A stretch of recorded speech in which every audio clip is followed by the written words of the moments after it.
Em nome do Pai, do Filho e do Espírito Santo. Amém. Que as almas dos fiéis defuntos, pela misericórdia de Deus, descansem em paz. Dileto e amado ouvinte aqui da nossa Diocese de Formosa, e você também que nos acompanha de outras localidades, quero desejar a você uma semana muito abençoada, com ricas graças de Deus na sua vida, na vida da sua família. E que nós possamos viver a paz, a tranquilidade e os grandes dons do Espírito Santo em nós. Quero concluir essa 11ª família de virtudes de ordem, que a Beata Conchita coloca assim bem resumidinho, 5 delas: a justiça, a discrição, a mansidão, a previsão e a liberalidade. A justiça são apenas 2 parágrafos, e as outras, 1 parágrafo apenas.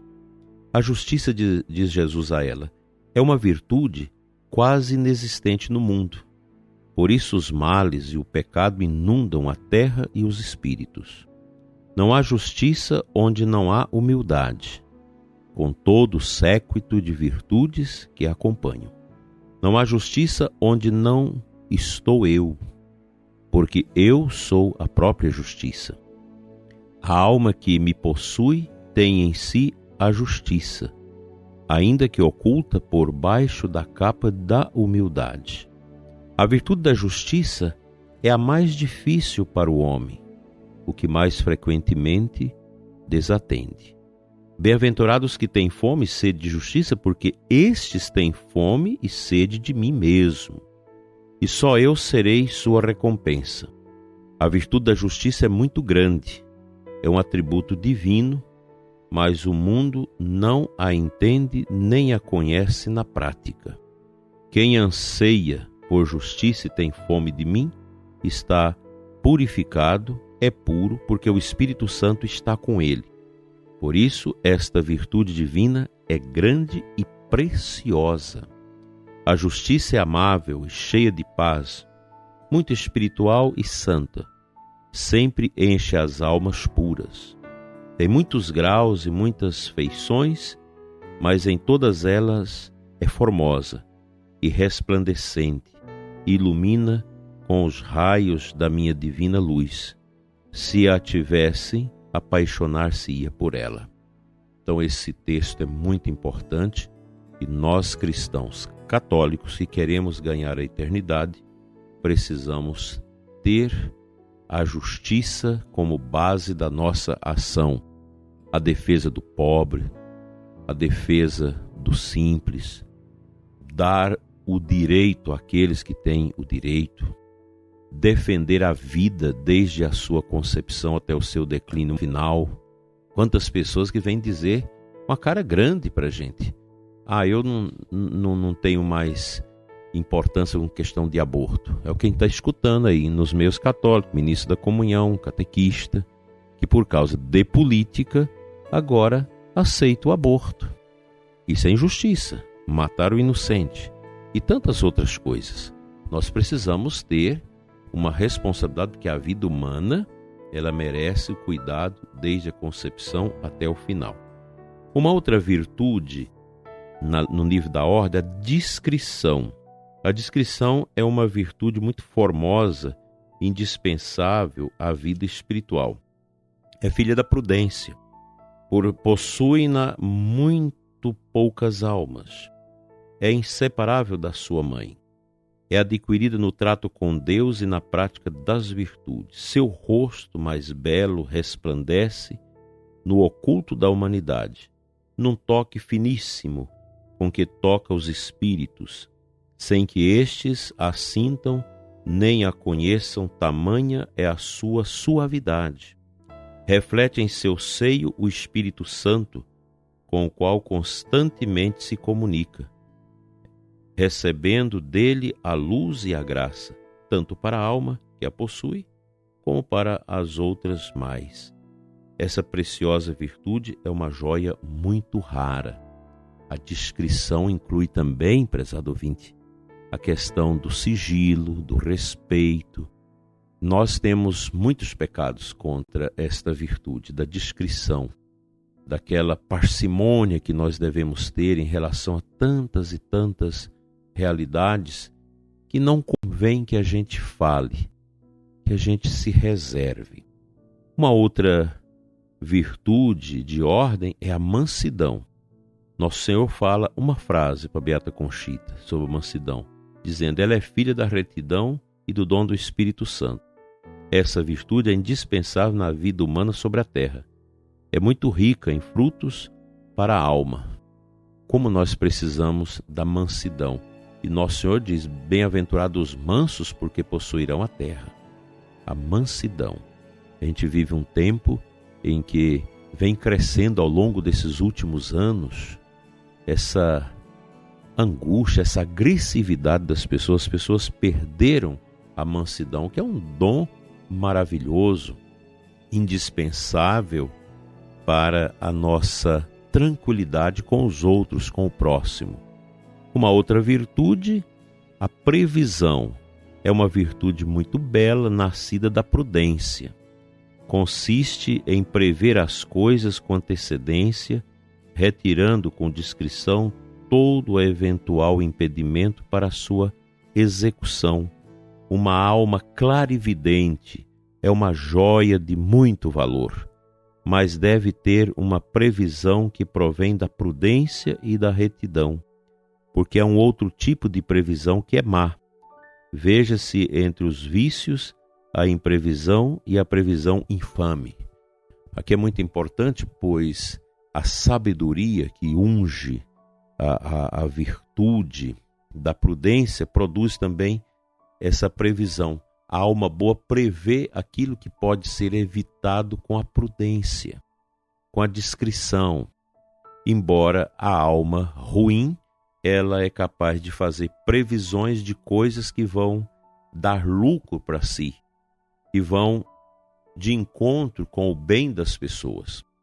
Então nós podemos ter uma previsão santa, ungida, que está unida à prudência, e podemos ter uma previsão má, que está unida à esperteza, a essa malignidade do coração humano em vista do proveito do próximo.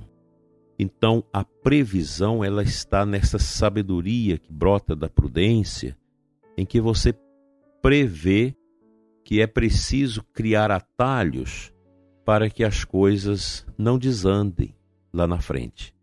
Isso requer oração, requer tranquilidade, requer não tomar decisões imediatas, sem pensamento, sem oração e sem a prudência. E por último, esta virtude de ordem que se chama liberalidade, que é um fruto concedido pelo Espírito Santo à alma humilde. A liberalidade da qual trato aqui é uma virtude muito bem ordenada e totalmente ligada à virtude da prudência, da qual é inseparável, por existir entre elas uma singela união. A pessoa líbera, é aquela pessoa que tem uma disposição de ajudar os que sofrem com os bens que possui. Ela não coloca em risco a sua família, porque eu não posso permitir que uma pessoa, um homem casado, uma mulher com os filhos, dê a sua casa, dê tudo que tem para um peregrino estrangeiro que está chegando, porque você vai vestir um santo e despir o outro. Mas você pode dar água, pode dar comida, pode dar condições para a pessoa ter um respeito com a sua dignidade até arrumar aquela situação. Isso é ser líbero. A liberalidade está nesta consequente visão de que você tem do outro como imagem de Cristo que precisa de nós. Então fica para nossa meditação esse conjunto de virtudes de ordem que nos ajudam enormemente a cultivar o verdadeiro amor de Deus em nossos corações, para bem fazer a vontade de Deus e não a nossa. Que Deus nos ajude com a justiça, com a prudência, com a discrição, com a mansidão, com a previsão, e com a liberalidade.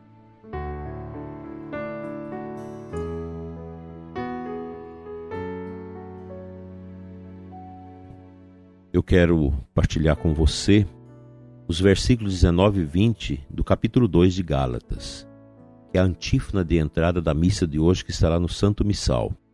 Palavra de São Paulo: estou pregado na cruz com Jesus Cristo. Já não sou eu que vivo, mas é Cristo que vive em mim. Vivo na fé no Filho de Deus, que me amou e se entregou por mim. Penso que estes dois versículos maravilhosos da carta aos Gálatas dá a nós essa indicativa de como viver essas virtudes que aparentemente são muito duras, muito exigentes. E isso não é para menos. As virtudes não são para espíritos frouxos, espíritos apaziguados, enfraquecidos, mas é para espíritos fortes, que retomam realmente com grandeza os aspectos de Cristo em suas vidas. Daí ser a cruz, a grande cruz de Cristo, o grande sinal, o maior sinal que nós católicos temos para a nossa vivência. A cruz, nela nós encontramos o sentido da vida, o sentido da existência, o sentido das exigências do Evangelho. E não há outro sinal neste mundo capaz de dar um real sentido à vida humana fora da cruz de Cristo. Isso eu não tenho dúvidas. Essa é uma realidade muito própria nossa, de cristãos. Na cruz de nosso Senhor Jesus Cristo nós temos a resposta que necessitamos para o sentido da vida no meio dos conflitos, das dificuldades desta existência nossa. Como que uma religiosa, como que uma monja, como que um monge, como que um religioso, um eremita, um monge cartucho, por exemplo, vai dar sentido à sua vida de silêncio, de oração, de pobreza, de castidade, de obediência fora da cruz? É impossível. Por isso que no matrimônio também, sem o olhar para a cruz, o matrimônio não tem sentido. Tem muito sofrimento no matrimônio, como tem muito sofrimento também na vida religiosa. Sem a cruz não dá para você entender. Aí entra essa virtude extraordinária, que é a virtude da obediência, que acrisola tudo e dá o real sentido para a gente ir adiante. Na obediência, eu sigo com Cristo na cruz.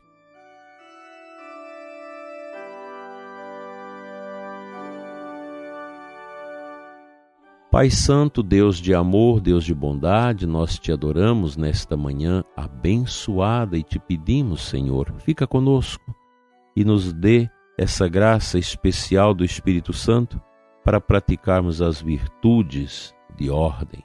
Conceda-nos, Senhor, a alegria de poder te servir no sacrifício da nossa entrega à cruz com Jesus. Dai-nos a graça de caminhar sempre contigo, seguindo o teu Filho eterno, o Verbo, o Logos, que veio do teu coração ao coração deste mundo para nos salvar. Amém.